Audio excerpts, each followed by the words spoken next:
নিজের একটা শান্তির ঘর, নিজের একটা ছোট্ট সংসার, একটা বারান্দা আর দুটো মানুষ। না, ভুল বলছি, দুজন নয়, তিনটে মানুষ। কারণ এখন ওদের মাঝে একটা ছোট্ট পাখিও আছে, জোহাইব পাখি। তো আসসালামু আলাইকুম everyone, welcome to my page. কেমন আছেন সবাই? আশা করছি সবাই অনেক ভালো আছেন। তো আজকে চলে আসলাম আমার ননদের নতুন সংসার নিয়ে একটা ভিডিও করতে। নতুন সংসার বলতে ওরা হচ্ছে নিজেদের নতুন ফ্ল্যাটে উঠেছে। আজকের ব্লগে আপনাদের সাথে শেয়ার করব যে টুনাটুনির সংসারটা কি করে সুন্দর করে সাজালো, প্রতিটা কর্নার সব কিছুই আমি তুলে ধরার চেষ্টা করেছি। ব্লগটা একটু বড় হয়ে যাবে, একটু না বেশ ভালোই বড় হবে, বাট আমার অনুরোধ থাকবে যে আপনারা শেষ পর্যন্ত ব্লগটা দেখবেন, কারণ আমি চেয়েছি যে ওদের বাসার প্রত্যেকটা কর্নার সব কিছু ইচ অ্যান্ড এভরিথিং আপনাদের সাথে শেয়ার করার। কারণ বাসাটা এতটা বেশি সুন্দর হয়েছে, এত কিছু সুন্দরভাবে গুছিয়েছে মাহমুদ ভাইয়া প্রভা মিলে, যে আপনাদের সাথে শেয়ার না করে আমি থাকতে পারছি না। তো চলুন ব্লগটা শুরু করা যাক। তো এটা হচ্ছে একদম সকাল থেকে, যেহেতু একটা দাওয়াতের অ্যারেঞ্জমেন্ট করা হয়েছে অনেক মানুষের, তো এখানে রান্না বান্নার প্রিপারেশন চলছে। আমি এসে আসলে ওকে একটু হেল্প করার চেষ্টা করছিলাম। তো আমি এখানে রোস্ট রান্না করব।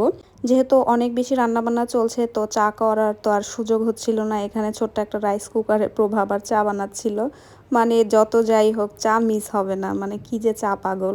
তো এখানে প্রভা সেদিন অনেক রান্নাবান্না করে, এখানে আমি মোটামুটি সব কিছুরই ভিডিও নিয়েছি, যার কারণে দেখা গেছে ব্লগটা অনেক বড় হয়ে যাবে। বাট আমি এটা একটু সময় নিয়ে ধৈর্য নিয়ে আপনাদের সাথে শেয়ার করছি, কারণ দেখা যায় সেদিন আসলে আমি পুরো বাসাটার ভিডিও করতে পারিনি, আমি পরবর্তীতে ভিডিও করি। আর এই যে আমাদের জোহাইব পাখি আর সাথে হচ্ছে জান্নাত, দুই মাথা এক করে তারা হচ্ছে কার্টুন দেখছিল। মানে কার্টুন দেখলেই দুজনের মাথা খারাপ হয়ে যায়। এখানে আস্তে আস্তে সব রান্না হচ্ছিল, আর দুপুরের আয়োজন ছিল, যার কারণে আমার ননদ একদম সকাল থেকেই রান্না বান্না করছিল। ও একদম ভোরবেলা থেকে সব কিছু রান্না করে, সব কিছু রেডি করে। আমি তো এখানে রোস্ট রান্না করে ফেলেছি। একা হাতে সব কিছু রান্নায় প্রভা করেছিল সেদিন, মানে কোনো কিছুই আমাদের তেমন করতে দেয়নি, জাস্ট আমি জোর করে রোস্টটা রান্না করেছিলাম, আর বাকি সব ও একা করেছিল। ওকে অনেকবার বলেছি দাও আমাকে কিছু কাজ করতে, বাট ও দিচ্ছিলই না। কিভাবে ও একা বাচ্চা সামলে এত কিছু করে, মাঝে মাঝে অবাক হয়ে যায়। আর আসলে ও কিন্তু অনেক আদরে আহ্লাদে বড় হয়েছে। 3 ভাইয়ের 1 বোন ছিল।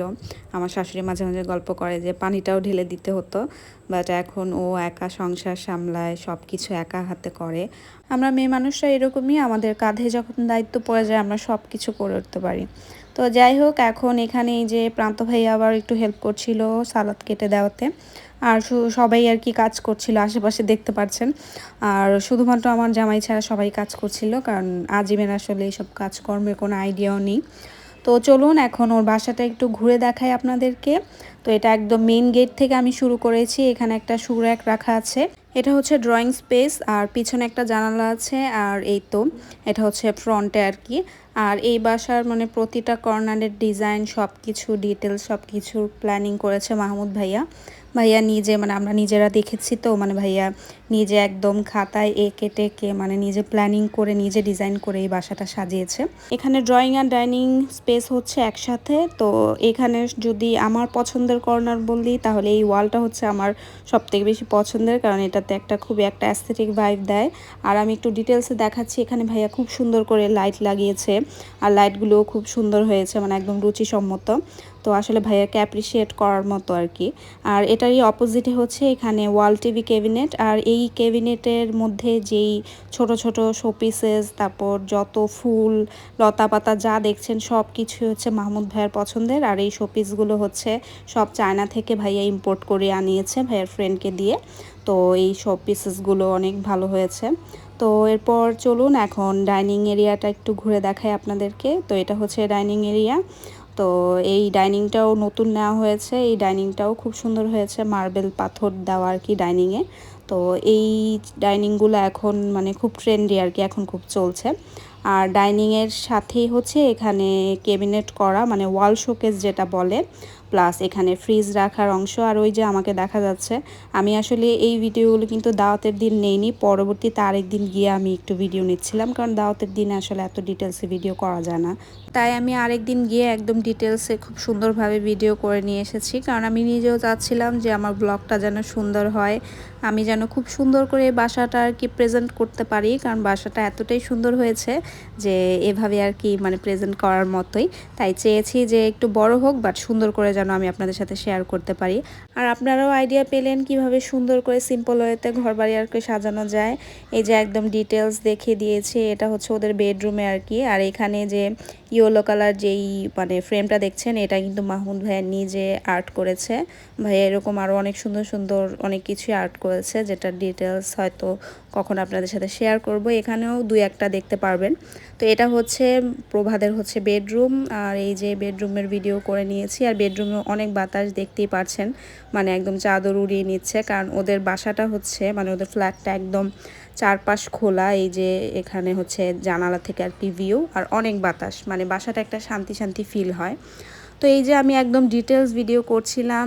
এই যে কর্নারটা মানে এই যে হ্যাঙ্গিং যে শোপিসটা, এটার মধ্যেও ভাইয়া ছোট ছোট কিছু শোপিস দিয়ে সাজিয়েছে। এগুলো চায়না থেকে নিয়ে এসেছে।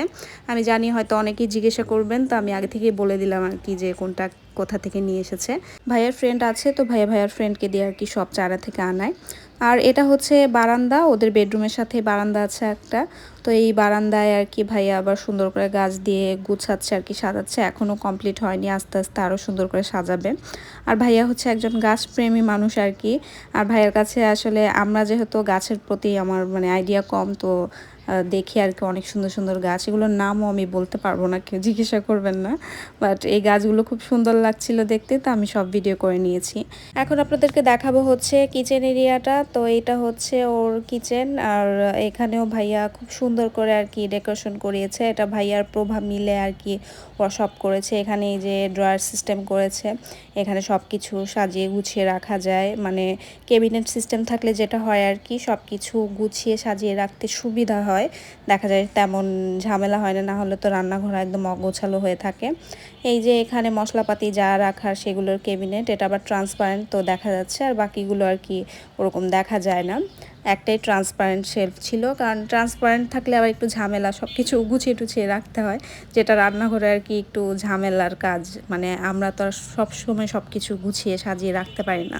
আর রান্নাঘরটা একটু এলোমেলোই থাকে, যার কারণে ভালোই হয়েছে, বাকিগুলো আর ট্রান্সপারেন্ট না। তারপরেই তো আবার দাওয়াতে ফিরে আসলাম, কারণ তখন সব গেস্ট চলে আসে। আর এই তো গেস্টরা অনেক মিষ্টি টিষ্টি নিয়ে এসেছিলো নতুন বাসা উপলক্ষে। আর আমার জামাইরা সহ্য হচ্ছিল না, একদম প্যাকেট খুলে ওখান থেকে এসে লুকিয়ে লুকিয়ে খাচ্ছিল। তো এই ভিডিওটা খুব ফানি লাগছিল দেখতে, তো এটাও অ্যাড করে দিলাম। আর এরপরেই তো খাবার টাবার সব সার্ভ করে দেওয়া হচ্ছে। মাহমুদ ভাই আবার এখানে লেটুস পাতা দিয়ে খুব সুন্দর করে কাবাবগুলোকে আর কি সাজিয়ে দিচ্ছিল। এভাবে আসলে সুন্দর করে প্রেজেন্ট করলে খাবার দেখতেও অনেক লোভনীয় লাগে, খেতেও ভালো লাগে। এই যে সব কিছু অলমোস্ট গোছানো হয়ে গেছে, তো ভিডিও করে নিচ্ছিলাম। একদম টেবিল ভর্তি খাবার দাবার, আরও কিছু আইটেম ছিল বাট টেবিলে জায়গা হচ্ছিল না। এরপরেই তো রূপচাঁদাটাকেও ভাইয়া সেমভাবে লেটুস পাতা দিয়ে খুব সুন্দর করে সাজিয়ে রাখছিল আর কি। আর এখানে যত ধরনের খাবার দাবার যা দেখছেন, জাস্ট রোস্ট আর হচ্ছে ভর্তাগুলো ছাড়া সব কিছু কিন্তু আমার ননদ একা হাতে করেছে। আগের দিন থেকেই সে প্রিপারেশন নিয়েছে, সব কিছু নিজে একা হাতে করেছিল। খাবারগুলো অনেক মজা হয়েছিল। তারপর এটা হচ্ছে বিকেলের ক্লিপ। খাওয়া দাওয়া শেষে বিকেলে আবার যত প্রকার মিষ্টি টিষ্টি এসেছিলো বাসায়, তারপর প্রভার হাতের পুডিং, তারপর চা, দই, মিষ্টি যা ছিল সব কিছু আবার টেবিলে সার্ভ করা হচ্ছিল আর কি। এখন সবাই মানে মিষ্টি মুখ করবে আর কি, নাস্তা পানি খাবে। আর এত এত মিষ্টি দেখে আমার মানে পেট ভরে গিয়েছিল। আমি যেহেতু মিষ্টি খাই না, জাস্ট আমি পুডিং খেয়েছিলাম। আর এই যে ফ্লাক্সে করে চা রেডি রেখেছে। আমার ননদের বাসায় আপনি পানি না পেলেও চা পাবেন, চা খেয়ে যেতে পারবেন আর কি, পানি না থাকলেও চা থাকবে, এরকম অবস্থা। আর এখন এই তো আরেকটা রুম দেখাবো আপনাদেরকে। ওর বাসায় হচ্ছে টোটাল 3টা বেডরুম, এটা হচ্ছে একটা রুম। আর এই রুমটা হচ্ছে ভাইয়ার আর কি ওয়ার্কিং প্লেস, কি বলবো মানে ওয়ার্ক স্টেশন ভাইয়ার। তো ভাইয়া এখানে কাজকর্ম করে আর কি, কম্পিউটারে সব কাজকর্ম করে। আর এই রুমটার সাথেও একটা বারান্দা আছে।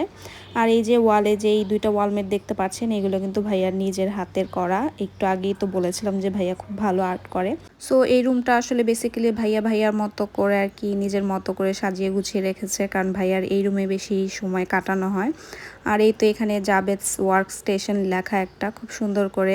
আর নিচে হচ্ছে সব অ্যানিমেশন ক্যারেক্টার দিয়ে আর কি সাজিয়ে গুছিয়ে রেখেছে। তো এটা আর বেশি দিন রাখতে পারবে না, কারণ জোহাব এখনই চেষ্টা করে এগুলো ধরার জন্য, বাট ভাইয়ার এগুলো জান প্রাণ, এগুলো একদম ধরতে দেয় না। তো এখানে অনেক সুন্দর সুন্দর ক্যারেক্টার আছে, কিউট কিউট। আমি জাস্ট টম অ্যান্ড জেরিকে চিনি, আর কাউকেই চিনি না, কারণ আমার এই ব্যাপারে আইডিয়া নেই। তো এই হচ্ছে ভাইয়ার রুমটা। তো মোটামুটি সব কিছুই আপনাদের সাথে শেয়ার করলাম। আর এই যে বারান্দা থেকে ভিউ, ওদের বাসায় আসলে আপনাদের বারান্দায় আর কি অনেক সময় কেটে যাবে, বুঝতেই পারবেন না যে কখন সময় কেটে যাচ্ছে। তো এই ছিল আমার আজকের বিশাল বড় ব্লগ। তো আপনারা অবশ্যই কমেন্ট করে জানাবেন যে আপনাদের কাছে আমার ননদের বাসাটা কেমন লেগেছে, আর একদম শেষ পর্যন্ত কারা কারা ব্লগটা শেষ করেছেন, দেখেছেন, অবশ্যই কমেন্ট করে জানাবেন। আজকে এখানেই বিদায় নিচ্ছি, সবাই ভালো থাকবেন। আল্লাহ হাফেজ এভরিওয়ান।